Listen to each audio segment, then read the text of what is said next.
नमस्कार दोस्तों, मैं डॉक्टर विपिन झा इंग्लैंड से बोल रहा हूँ। कल मुझे व्हाट्सएप पे एक मैसेज आया अमेरिका से कि कैसे भारत में सारे जो है फाइनेंशियल इंस्टीट्यूट्स, संवैधानिक संस्थाएं, विपक्ष सबको खत्म करने की साजिश की जा रही है ताकि नरेंद्र मोदी जी को भारत का सर्वे सर्वा बनाया जाए। तो मुझे एक बात याद आ गई कि 2012-13 में जब मोदी जी को प्रधानमंत्री जो है कैंडिडेट बीजेपी ने बनाया था, तो वो क्यों बनाया था। तो एक बड़े ही बीजेपी के जानकार ने बताया कि नरेंद्र मोदी जी ने उस समय बीजेपी को धमकी दी थी कि मेरे पास 30 लाख कार्यकर्ताओं का समर्थन है और जितने भी बड़े बड़े व्यवसायी हैं वो मेरे ऊपर ही पैसा लगाएंगे और बीजेपी को वो चंदा नहीं देंगे अगर मैं प्रधानमंत्री कैंडिडेट नहीं बना। तो उन्होंने बीजेपी को तोड़ने की जो है धमकी दी थी। तो उसकी वजह से लाल कृष्ण आडवाणी, अरुण जेटली जी और कई बड़े नेता जो थे उनको मानना पड़ा कि इनको जो है प्रधानमंत्री उम्मीदवार बनाया जाए, क्योंकि अगर वो नहीं बनाते तो बीजेपी टूट जाती। और वैसे ही बीजेपी जो है सालों से छटपटा रही थी कि कैसे सत्ता में आया जाए।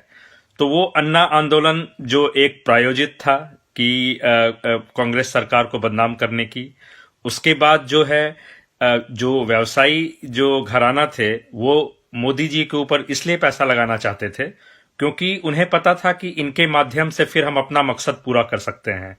और आपने देखा होगा कि 5 साल में मोदी जी ने कितने देशों की यात्रा की थी। तो उसका कारण ये था कि जो भी व्यवसायियों ने जो 2000-3000 करोड़ इनके इलेक्शन कैंपेन में लगाया, तो उससे कहीं ज्यादा उन्होंने वसूल लिया। और आज जो देश में जो है एयर इंडिया को बेचा जा रहा है, जो एयरपोर्ट की नीलामी, रेलवे प्लेटफॉर्म की नीलामी और भी जितने LIC हो गया उसका प्राइवेटाइजेशन, तो इन सब का मकसद यही है कि आम जनता को कमजोर किया जाए और एक व्यक्ति के हाथ में जो है पावर इतनी ज्यादा आ जाए जैसे कि रशिया और चाइना के प्रेसिडेंट के पास है। तो इसीलिए हर राज्यों में सरकारों को गिराने की कोशिश की जा रही है ताकि हर जगह बीजेपी जो है सरकार बनाए और राज्यसभा में अपनी बहुमत ले ले। तो इस साजिश को समझना जरूरी है। देश जो है आज एक बहुत बड़े मुसीबत में है और हम सबको खड़े होने की जरूरत है, क्योंकि गुलामी सिर्फ अंग्रेजों जो है और मुगलों की नहीं हुई थी। गुलामी कभी भी होती है जब आपकी आजादी छीन ली जाती है, और आज वही प्रयास चल रहा है, आपकी आजादी को छीनी जा रही है। तो आप जो है खड़े होइए। जो मजदूर थे, जो 4 करोड़ लोग पैदल चल पड़े थे, उनको इतना भी मतलब हिम्मत नहीं हुआ कि वो जाके अपने राज्य या जिला प्रशासन के पास जाके बोलते कि हमें घर पहुंचाओ। तो वो चुपचाप से जो है वो सह लिए। और ये जान लीजिए कि जो गुलाम होता है वो हमेशा जो सफर करता है वो कमजोर तबका करता है। जो संपन्न लोग होता है, वो चाहे अंग्रेज थे चाहे मुगल, वो ना कभी गुलाम हुए थे ना आगे कभी गुलाम होंगे। तो और मैं आपको इसलिए ये बात बोल रहा हूं क्योंकि ये मुझे व्यक्तिगत रूप से प्रभावित नहीं करेगा, लेकिन देश के आम जनता को प्रभावित करेगा।